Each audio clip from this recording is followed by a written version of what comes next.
Hi guys! Welcome to my vlog!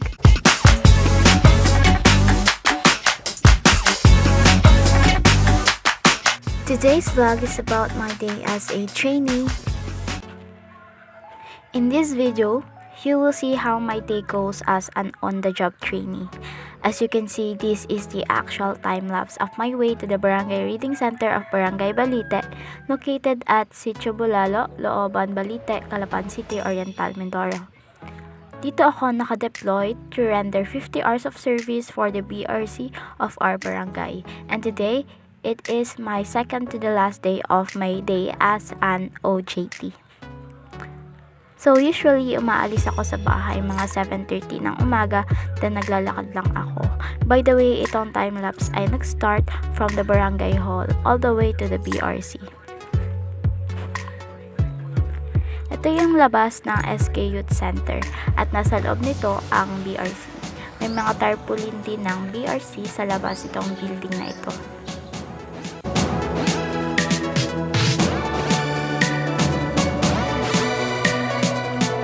To share with you guys, this is the actual photo of the BRC noong unang araw ko dito.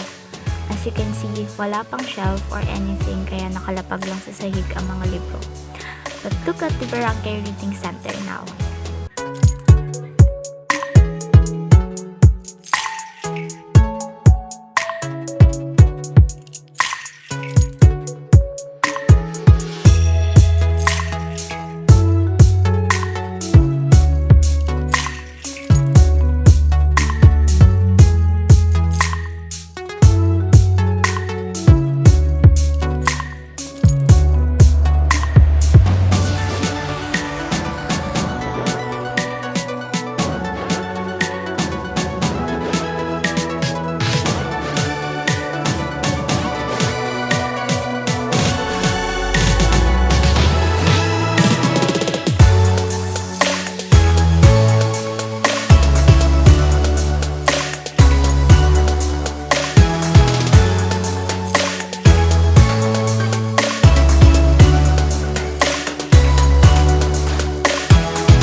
The first thing na ginagawa ko as soon as makarating ako dito is to send a picture sa aming GC, informing na nasa BRC na ako para mag-duty.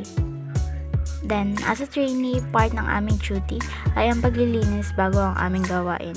This is to ensure na kaya-aya ang aming paligid, hindi lang para sa amin, but also para na rin sa mga clients, either sa actual libraryman or sa BRC na pwedeng bumisita anytime. So, nagwawalis ako then nagmamap. To inform you guys, hindi lang BRC ang mayroon dito sa building na ito. As the SK Youth Center, nandito din sa baba ang ALS Center at Teen Health Center. Tapos sa taas naman yung office of the SK Chairperson as well as the office for other SK officials and my conference and session hall din. After ko maglinis ay inihahanda ko yung mga gagamitin ko para sa task ko. And today, itutuloy ko yung ginagawa kong accession record.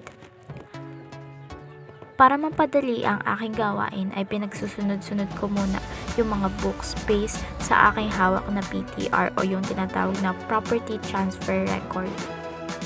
So yung PTR, it consists of titles of books na donated to National Library of the Philippines.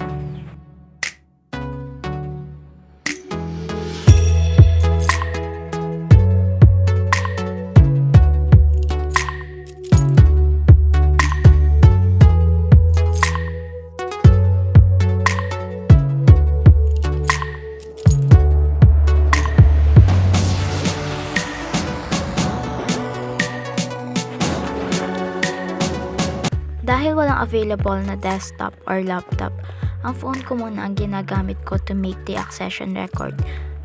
So these are the fields na pinupunan ko with the details of the book.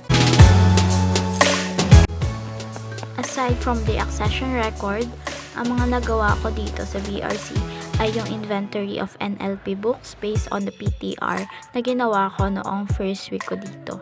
Then gumawa na rin ako ng card catalog for 22 books, and most importantly, ay nag-assist ako ng mga BRC users on my last day of OJT.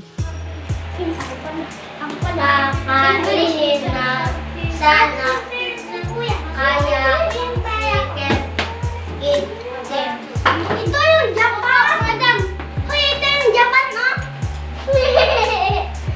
Hoy, nakikita yung Japan. Kasi hindi ko kaya ngamit ito. Ay, hanggang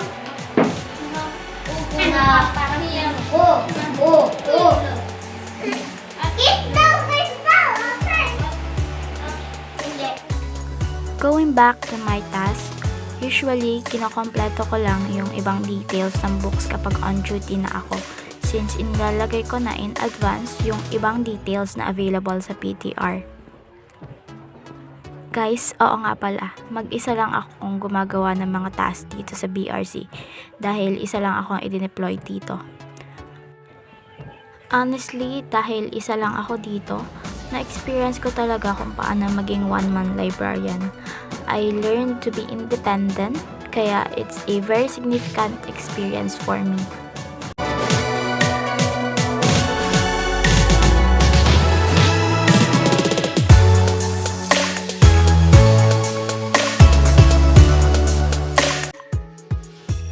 Today, hanggang 11 AM nga lang pala ang duty ko. And usually, 5 minutes before the time out, nagliligpit na ako ng mga gamit, specifically yung mga books na ginamit ko. Binabalik ko na sa cabinet, then bago ako umalis, sinasarado ko ang mga bintana at binubunot sa saksakan ang plug na electric fan, then tsaka pa lang ako lalabas ng BRC at ilalak ang buong building.